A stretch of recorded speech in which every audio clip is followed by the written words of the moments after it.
მე-16 საუკუნეში ერთი იმპერია, ოსმალეთი, თითქოს მართლა უძლეველი იყო.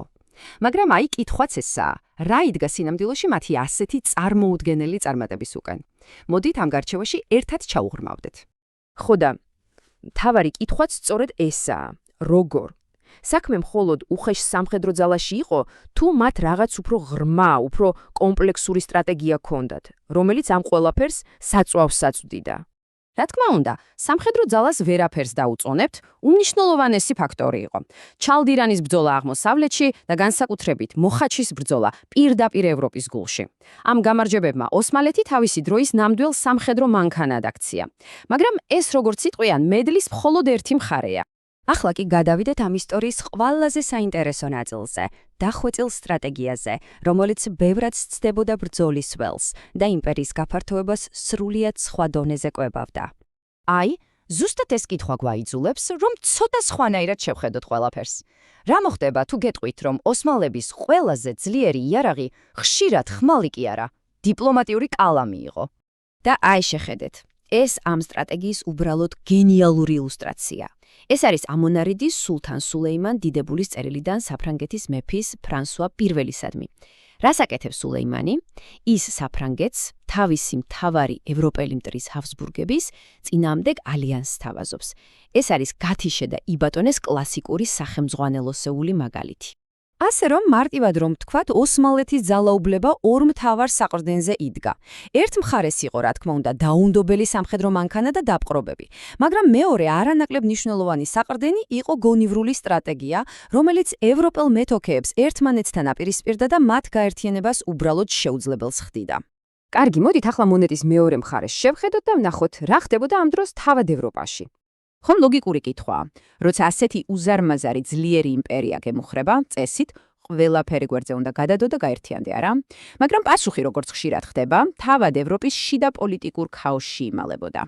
აი, ეს ცხრილი იცით ყველაფერს ამბობს. საფრანგეთსა და ჰაბსბურგების იმპერიას შორის დაპირისპირება იმდენად ღრმა და ფუნდამენტალური იყო, რომ ის ნებისმიერ ერთიან ევროპულ პასუხს გამორიცხავდა. მათთვის ერთმანეთი ბევრად უფრო დიდი და რეალური საფრთხე იყო, ვიდრე ოსმალეთი. და აი, ეს არის გადამწყვეტი მომენტი. ევროპელი ლიდერებისთვის ხშირად მეზობელთან ბრძოლა უფრო პრიორიტეტული იყო, ვიდრე შორეულ, თუმცა ძალიან ძლიერ იმპერიასთან დაპირისპირება. ოსმალეთმა კი, რა თქმა უნდა, ეს ვითარება უბრალოდ იდეალურად გამოიყენა საკუთარი მიზნებისთვის. მაგრამ, იცით, ამ ისტორიას აქვს კიდევ ერთი ხშირად დავიწყებული და მიჩქმალული თავი. სანამ დიდი ევროპული სახელმწიფოები ერთმანეთს ჭამდნენ, იმპერიის საზღვრებთან პერიფერიაზე წინააღმდეგობის სულ სხვა კერები ჩნდებოდა. და ეს წინააღმდეგობა არ იყო უბრალოდ ბრმა ბრძოლა. იყვნენ ლიდერები, რომლებიც ხვდებოდნენ რა ხდებოდა და ამ დაკსაქსულ სამყაროში ცდილობდნენ რაღაცნაირად საერთო ენა ეპოვათ და ოსმალების წინააღმდეგ გაერთიანებულიყვნენ. და სწორედ აქ შემოდის სცენაზე ქართლის მეფე სიმონ პირველი. ის აქტიურად ცდილობდა ევროპელი მონარქების, კონკრეტულად კი ესპანეთის მეფე ფილიპე მეორის დარწმუნებას, რომ ოსმალეთის წინააღმდეგ ერთიანი ქრისტიანული კოალიცია უნდა შექმნილიყო. წარმოიდგინეთ, ეს იყო პატარა ერის მცდელობა, რომ დიდ გეოპოლიტიკურ თამაშის საკუთარი სიტყვა ეთქვა. და იცით რა, ეს მცდელობები სულაც არ დარჩენილა შეუმჩნეველი. აი, აქ გვაქვს 1588 წლის ესპანური ცნობა, რომელიც ქართველი მეომრების საოცარ საბრძოლო უნარებს და რეპუტაციას უსვამს ხაზს. ანუ, ეს იმის პირდაპირი დასტურია, რომ სიმონ პირველის ძალისხმევამ და ქართველთა სახელმა ევროპამდე ნამდვილად მიაღწია.